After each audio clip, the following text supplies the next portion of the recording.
What's going on, everybody? Welcome to the SAGAS Metal Podcast. It's your boy Corbin, the Serpent on Skip with. So this is just a message. As first of all, thank you for tuning in. We always appreciate all the viewers. Secondly, a little quick update.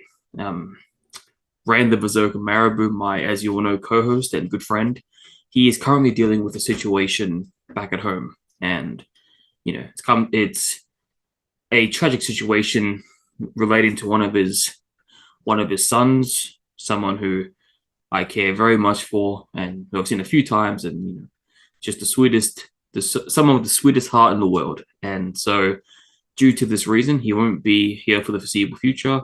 How long that will take, I'm not sure. But in the meantime, I will be in charge, and I'll be trying to make every week as exciting as possible, have as many guests on as possible, and just try to make it as interesting as I can without my boy Ren with me. So that's why this episode is going to be a little bit different. It's going to be special. It's going to be a tribute to Ren's son in question, Kahir, for all he's going through at the moment, which it's not my place to tell what happened. So just know that he is going through, the family is going through something right now, and I hope you can all come together. I hope you can all understand and appreciate the amazing introduction we have for you today. So the intro is going to be for Kahir, and something I made for him, and then the special intro after that is going to be presented by the guest of this episode, Mike Lepond, bassist of the amazing legendary prog metal band Symphony X. He was kind enough to do a little intro for the SAGAS Metal Podcast. So, all that in mind, I'm going to put a little QR code above me. That will be a link to my PayPal account. If you guys want to donate anything, 100% of all donations will go straight to Ren and his family during these times. So, with that being said, hope you enjoy this episode of the SAGAS, and hope you enjoy the weeks going forward, even without Ren the Berserker Marabou. That's all I have to say for the intro. Hope you enjoy the episode. Hi, Kahir. My name is Matt. Now, you've never seen my face before, but I am pretty sure that you've heard my voice. So, I brought a special friend of mine and yours with me, and I think you know him because he's Daddy Shark! Kahir, my best friend! Hello, hello! Now, I'm here to tell you that you will be better in no time. And when you do, I'm inviting you under the sea with me where we can play together and you can meet my whole family. Oh, whoopee! I hope you would like to do that. Now, in the meantime, I want to sing a song for you. I think you might know the melody. My friend Kahir, join me, under the sea, me Daddy Shark, woohoo! Oh boy! All right, Kahir, sending lots of love from Matt Lepond and Daddy Shark. See you soon, Kahir. Bye bye.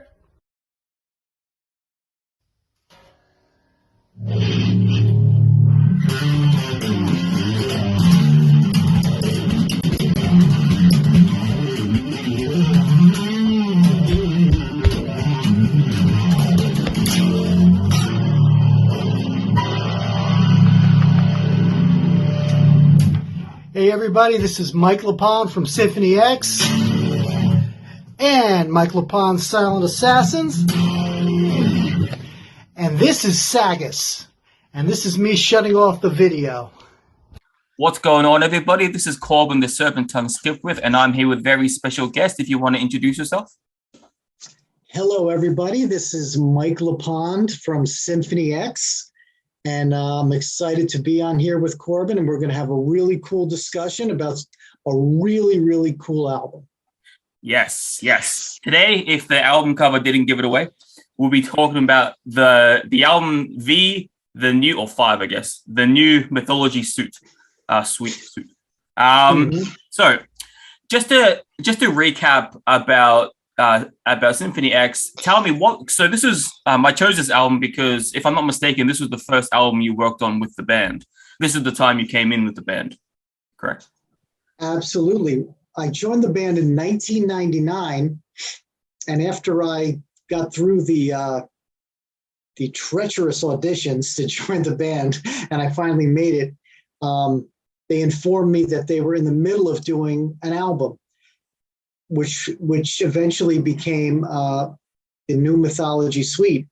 And I remember, just having to learn everything that they've written so far on this album.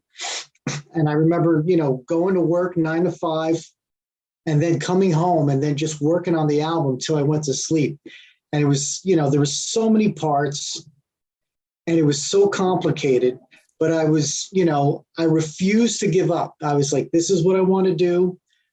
If I was good enough to join the band, I'm good enough to record. And I just worked on it and worked on it. And the cool thing is they even brought me into the writing process for this album. So I actually got to work on some of the parts that eventually got on the album. And it was an amazing experience. Yeah. Listening to this album, you can just hear, I guess if this makes sense, like the magic behind it. You can hear how special of an album this is. This has such a magical feel to it, as I just said, and we'll get to that as we go through it. So did you feel like, because obviously you just joined the band, and as you said, they were in the middle of making this album. Did you feel comfortable? Did you feel comfortable bringing in any ideas, or not changes, but any of your own opinions or ideas on how certain songs should sound, certain parts, considering you were fresh in the band? I definitely was not comfortable. I was, even after I got into the band, I was still very nervous, because all these guys were such incredible musicians. And when I heard what they had so far of the album, I was like, man, this is so good. I don't even know what I could add to this. But so what we would do is we would a lot of the way we would write, as I learned, is we would do stuff separately. Like there were some days where I would just go with the drummer to the rehearsal space, and we'd work on a song. Say one of the songs maybe needed a verse. I remember specifically, I believe it was song 2 or song 3 on there. I'm trying to think of the name of the song right now. Evolution. It was the next one. Transcendence. The 39 section. Right after that. Communion and the Oracle. No, actually, it was after Evolution. That was it. Yeah. Fallen. So I remember Fallen specifically. Michael Romeo, the guitar player, he needed a verse section. And so the drummer and I went to the rehearsal room, and we were working on a part. And he showed me this, really interesting kind of drum groove, and I had to come up with the notes. So, we put that together, and that eventually got into the song. And then sometimes I would go to the guitar player, Michael Romeo's house, and it would just be me and him. And we would just be trying to come up with parts. He would say, well, this is what I got here. And, you got anything? And I remember doing that, and we were working on a song called Egypt. And so the part ends, and I just start doing this tapping part. And then he's like, okay, yeah, that's cool. Let's do that. So I got a couple of ideas in there, which was an amazing honor, to add to this album. And you're right, this album, I saw it was just like a journey. You just take a journey, a nonstop journey from front to back. And, it came out just perfect. Yeah, yeah. Right. So it's like I was wondering, like, because you said it was halfway, or not halfway, but it was worked on already before you got there. Does that mean there was already bass recorded, like that wasn't by you? What they do is they would demo each song. So some songs would be completely demoed, finished, and then we would just have to record it for real. And then other songs, maybe he just had this big middle part, or he just had an intro, and then we'd have to put in a piece. So that went on for about 6 months, and but it was an interesting process because I had never done that. I had never had done that with a band before. Usually with the band I was in before, which was just, a local band, unknown rock band, we would just, get in a room and just work on stuff. But this was it was really specific, technical stuff. And it had to be worked out, So I understand why they did it. And another interesting thing, which I learned from this album, this was the first band that they would write lyrics before the music. So they would have a concept already from the lyrics, and then they would just base the music off that, and they would get a feel. So now the music and the lyrics had a nice cohesive fit, and it helped with the flow of the album too. So that was another thing I learned that I had never done before. Oh, nice.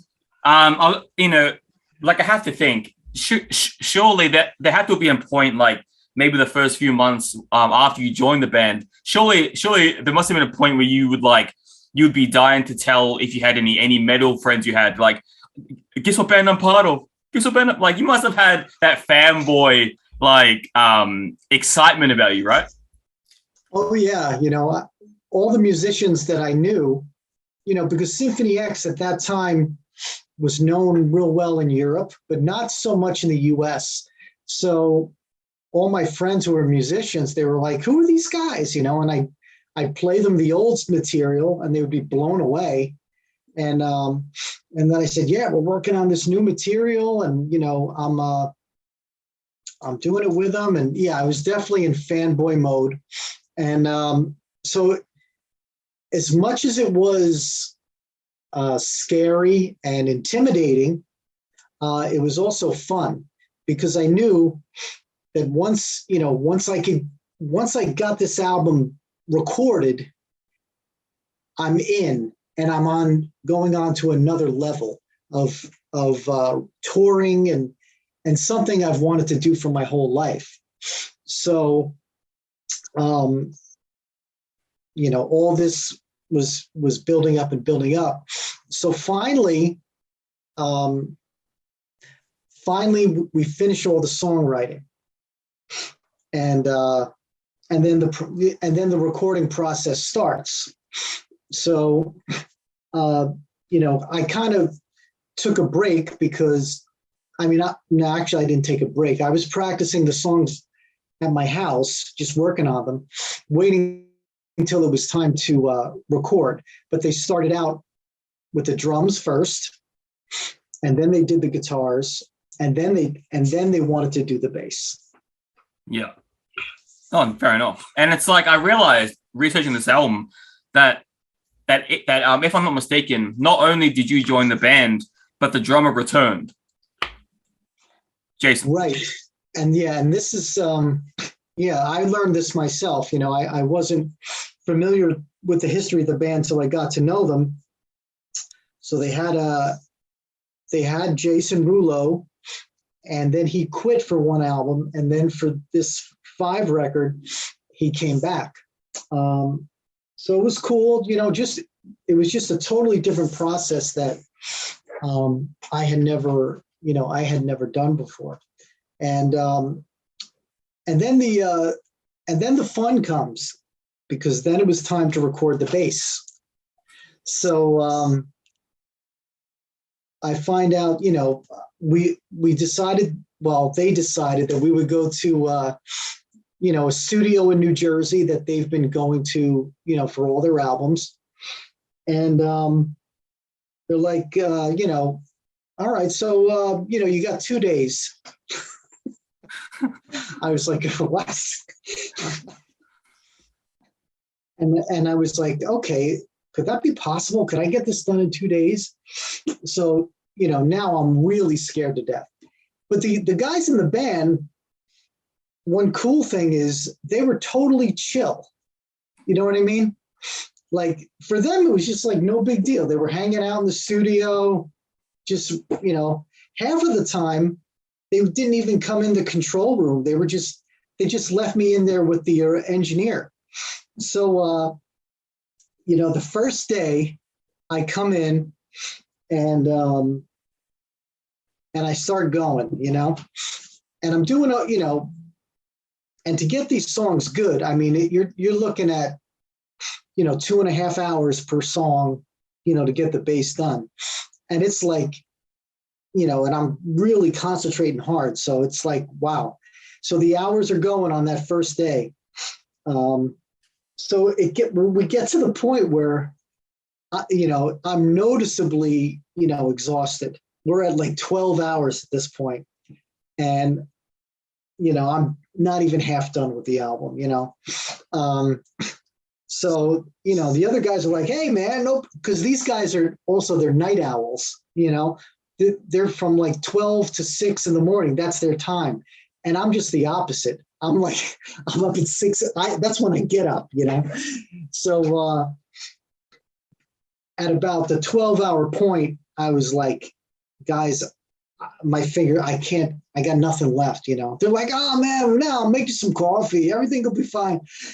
And I might have squeaked by with one more song, but then I had to go. So the next day, same thing.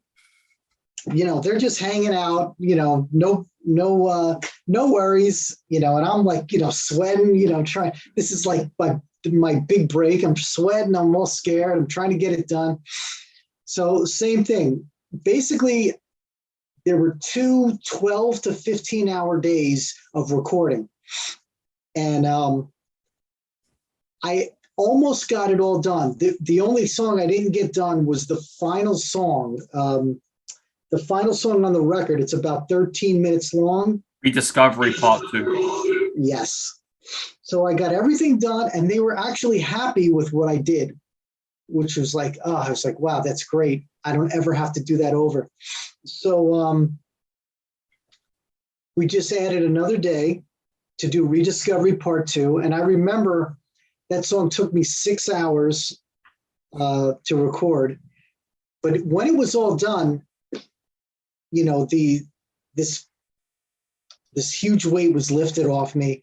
And then I was like, okay, I'm in. I did it. Now it's time, I earned it. Let's go to the next level. So I was so happy. And I was letting my friends, hear it, and they were all blown away. And it was a great time.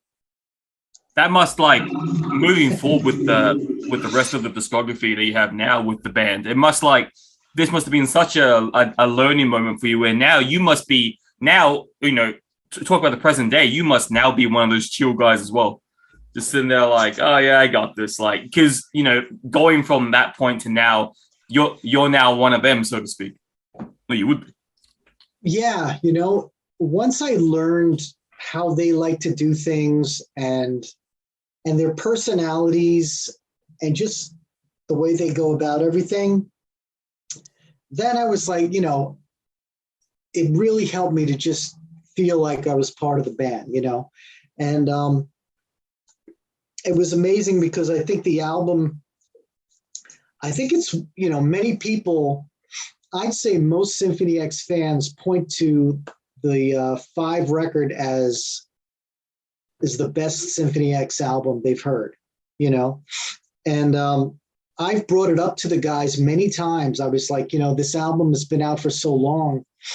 Why don't we now go out and perform the whole album, as like a special kind of a special kind of night, which a lot of bands, they do that with their iconic albums. And so that's something, we might do in the future. And also after this album came out, I remember I did my first gig with the band.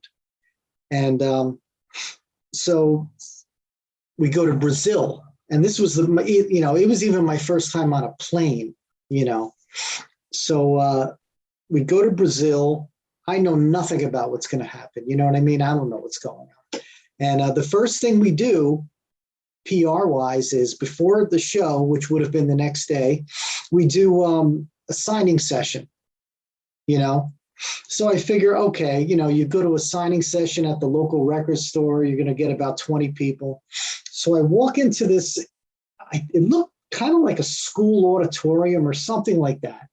And all of a sudden I hear this roar. And I was like, what is that? And they were like, it's the people, the place. It was there was a line around the block. And I said, how many people are here? They said about 400 people. So the line starts coming through, and the fans treated me like I was in the band from the very beginning, even though the band had been together for 5 years and they were so great. And I was just, it was surreal. And then the next day would have been the first show. We did a Friday night and a Saturday night at the same place. There must have been about 1,000 people each night, and it was just incredible, because that was the first time I ever was in a band where the people were singing the songs. They knew everything. They knew all the material. They accepted me, and then so it just felt like I was kind of in a movie. Yeah, I can't imagine that feeling. Like that'd be so cool, like to be recognized like that. Oh, yeah, it was just, it was really something that, people dream about. And I was just so lucky that I, got to be a part of that. And then we went to Europe right after that. And what we would do is we would start the show on that tour, and we would do like the first 6 tracks or so of the 5 album as like a big piece. And then we would do the older material and finish the show. So, it was just incredible. Well, you can imagine my surprise however long it was ago when I contacted you and you replied to me and we got the interview, and you're this big superstar and I'm just a humble podcast interview or whatever. And you got to invite me. So it's just like like it's just as, as a fan myself, it's equally as shocking. So it's crazy how it all comes together. Yeah, it all comes together, and man, you know what? You're going to be, years from now, you're going to be a very famous interviewer, podcaster, and someone is going to ask you the same kind of questions, and you're going to have some answers to come up with. So that's going to be all great. I wish all musicians could experience what I experienced with the 5 album. That this album changed my life. I went from working in an office, just 9 to 5 in an office, to doing what at the time, that was my dream. You know what I mean? I wanted to be, I didn't know what a rock star or anything was, but, I see Ozzy Osbourne on TV. I want to do that, and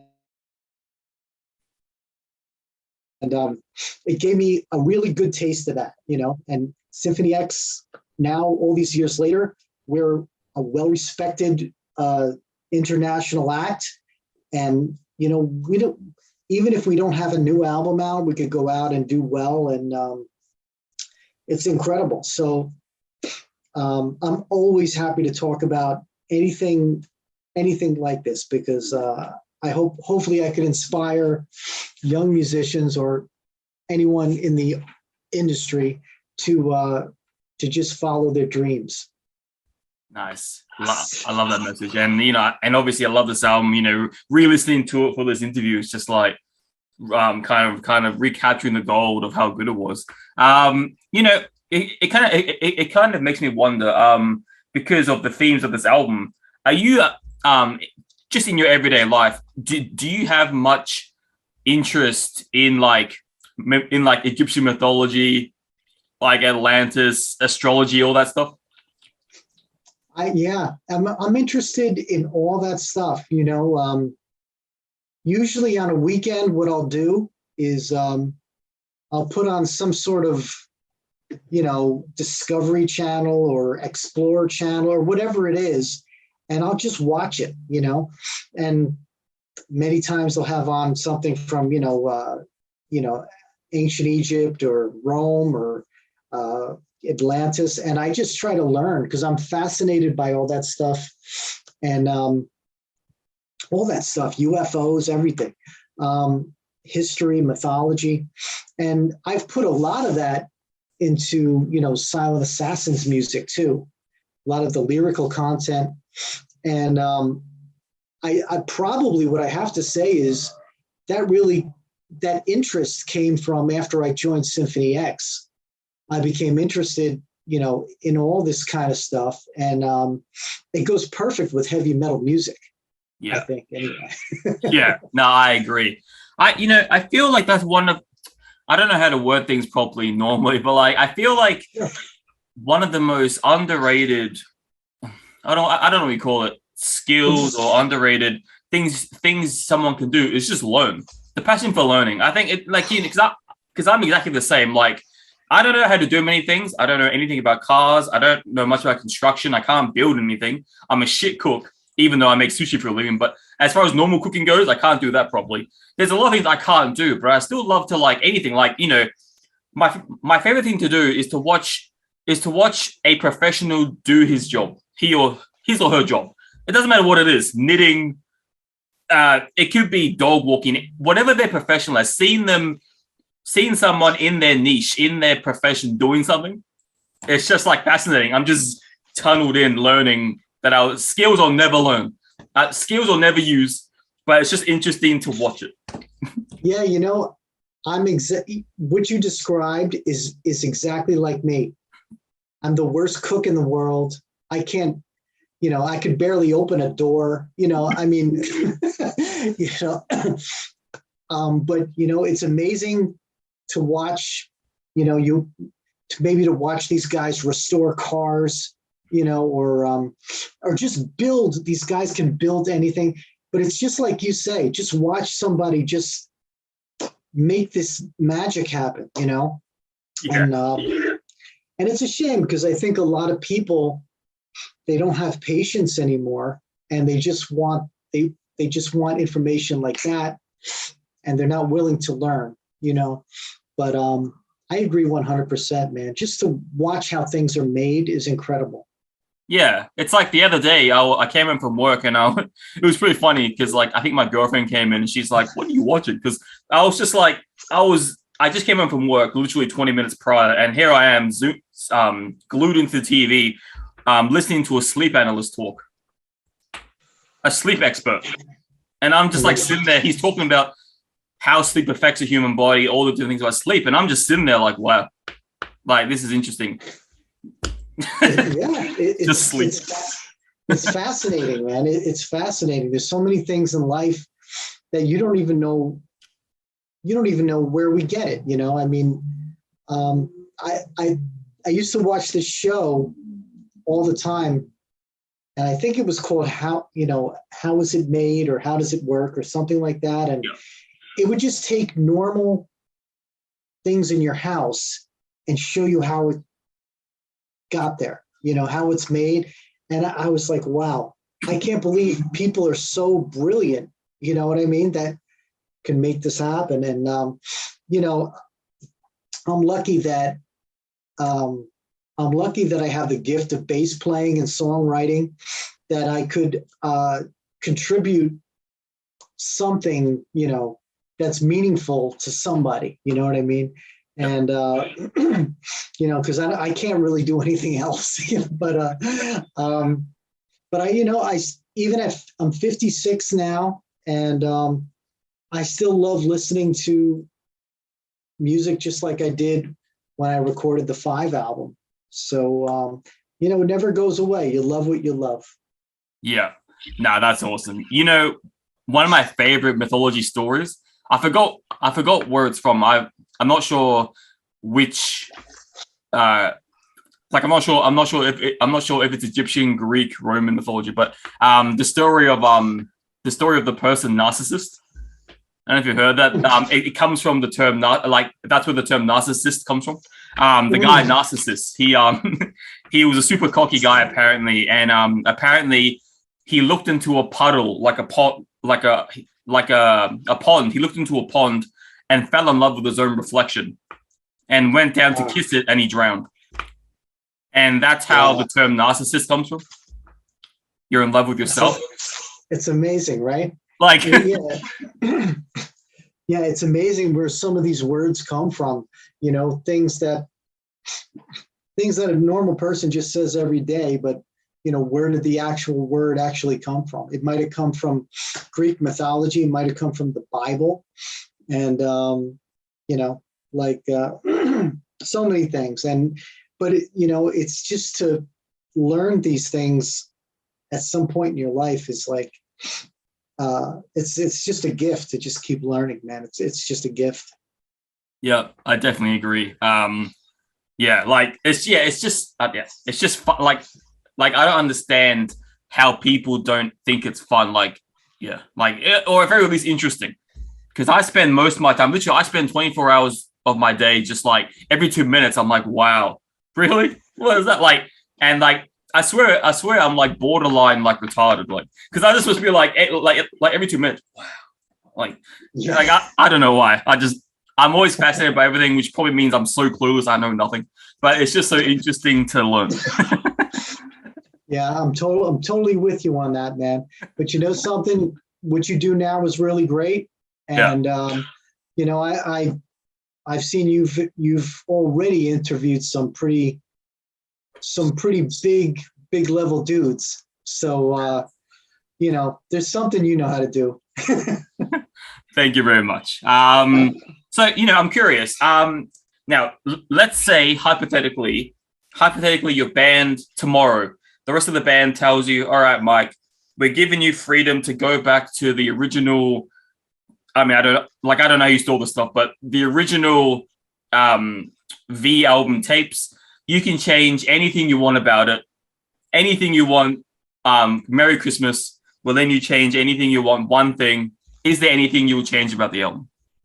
Well, I recorded the album we actually did the recording probably around I think it was still 1999 when we did the recording. And, it was such a relief to just finish it and be done with all that information that I had to memorize that I probably wouldn't change anything, to be honest with you. I think it would be cool to maybe have it remastered at some point, you know what I mean? Because just using the technology. Also on that album, there was a lot of orchestration, and the technology back then for, what they had available for orchestration, compared to now is like night and day. So I think it would be amazing if we could go back and redo the orchestral parts with all the latest technology. And I think it would really just make it this huge bombastic thing, as far as like the bass sound, I mean, that's all fine. Yeah. But I mean, as far as the, the orchestral parts, that would probably make it sound like massive. So that's what I would do. Yeah. Nice. When I was re-listening to this album, I just realized, and most likely every time I've listened to it, I probably had the same thought, but I'm so dumb, I always forget what I think. But when I listen to this again, the singing style, it reminds me so much of Ronnie Dio, like a very powerful voice, which is so cool because it has this very like 80s prog '90s prog like feel to it, and then you have that powerful vocal. So it really does give a pretty cool touch to the record.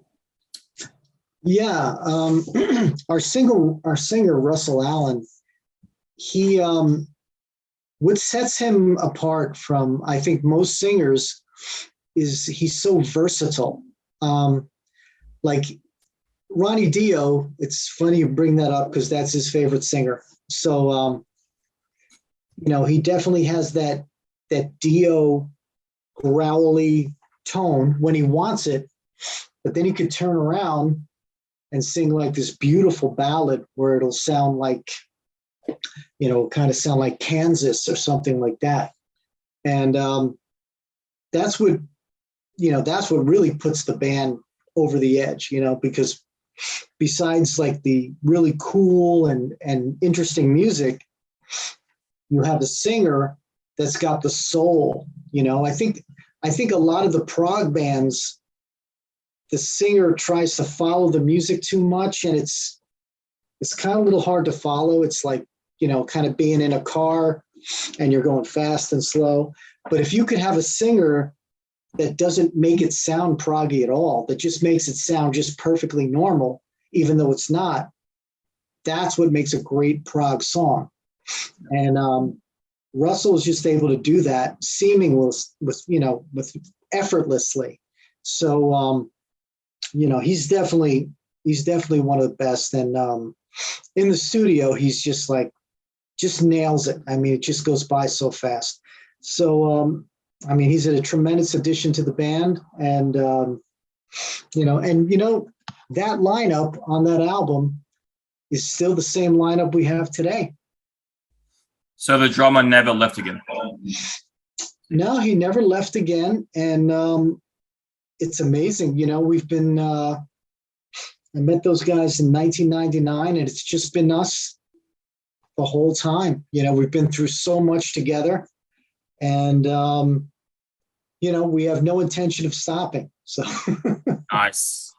I was just thinking, regarding prog metal, like I guess this is another thing that I always think about in my day-to-day life, but it's hard for me to kind of express, it's hard for me to make sense out loud. But like, isn't it crazy? Like, because most genres, well, I would say for the most part, when a genre or a subgenre comes, normally the forefather bands, they try to, they start with the unique sound, and then as the generations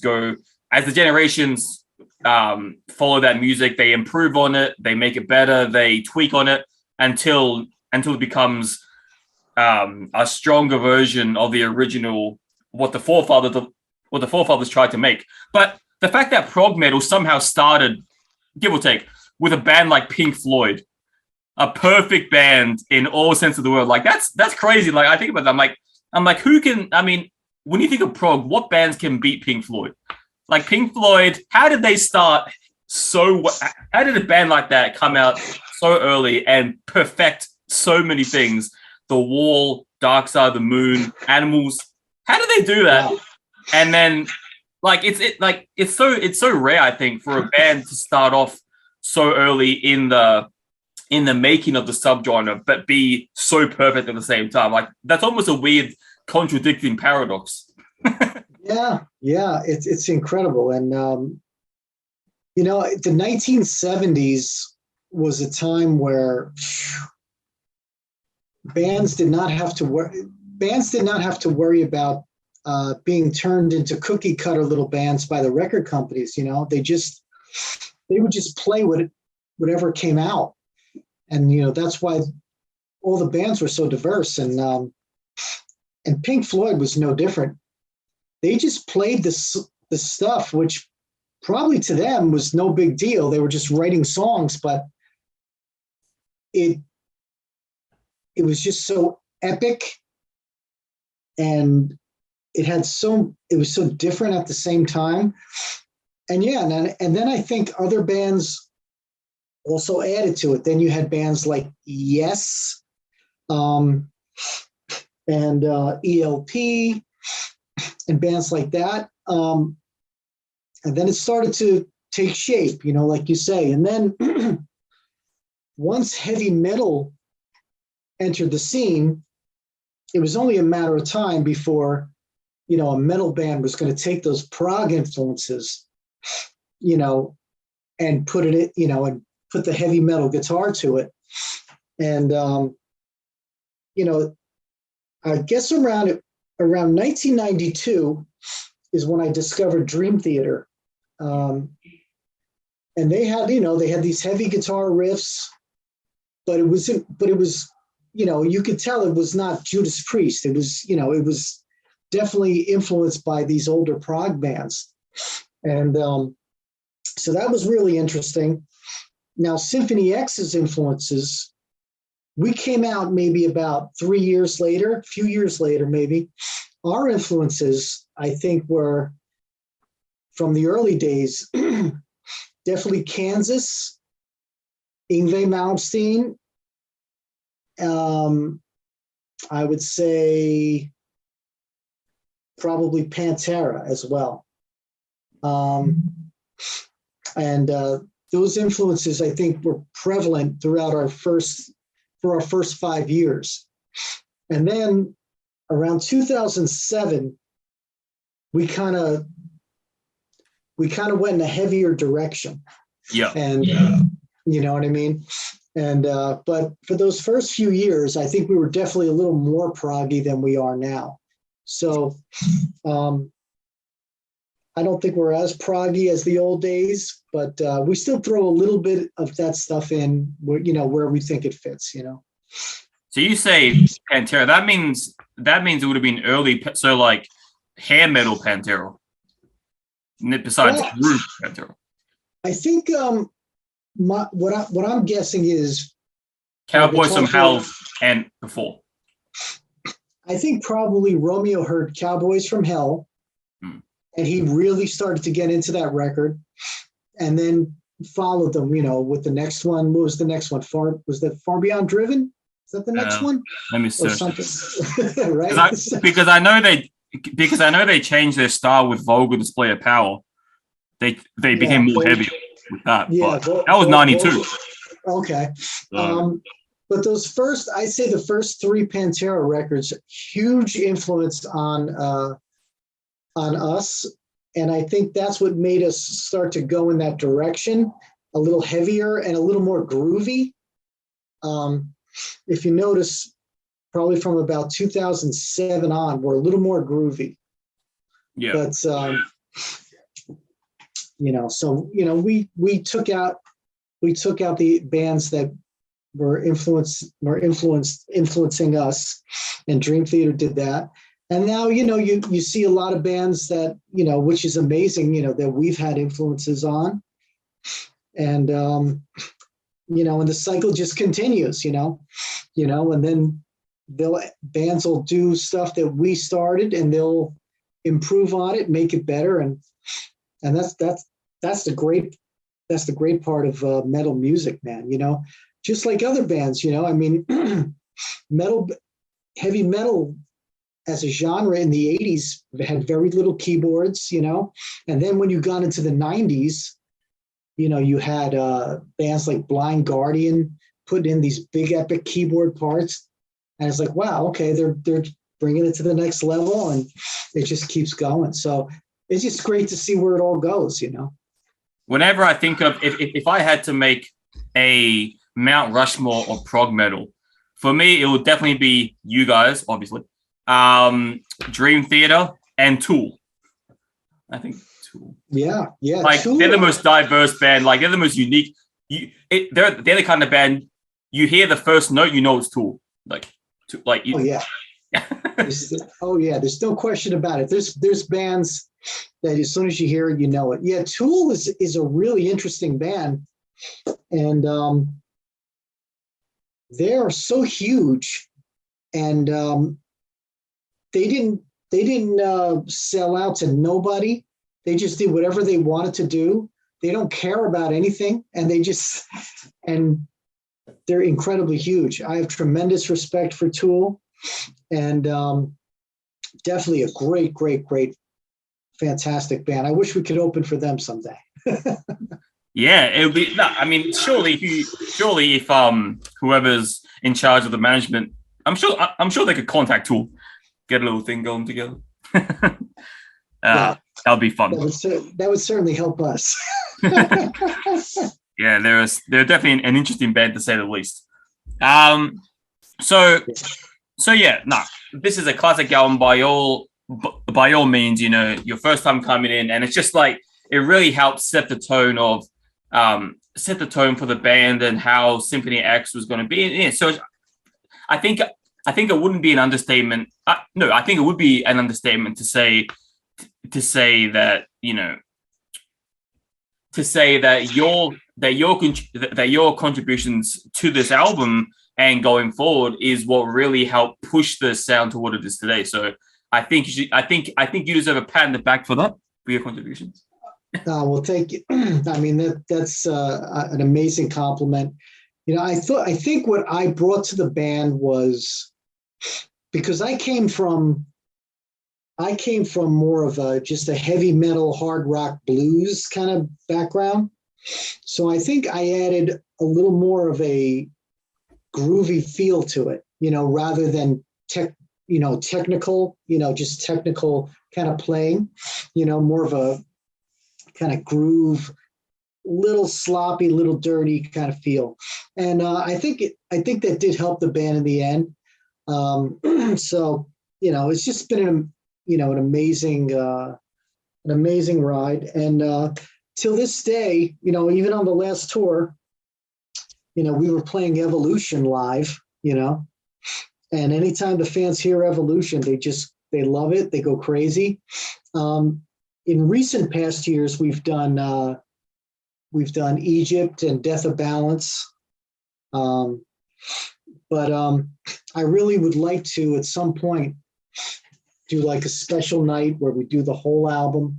And I think that would be, you know, for me, that would be just so, it would take me back, because anytime I hear these songs, either, you know, on somebody's computer or stereo, depending on what song it is, it'll bring back a memory to me, you know, of those days where maybe it was a first tour or maybe just something that happened in the studio, and it just makes me happy inside and makes me so thankful. And so it's great, you know.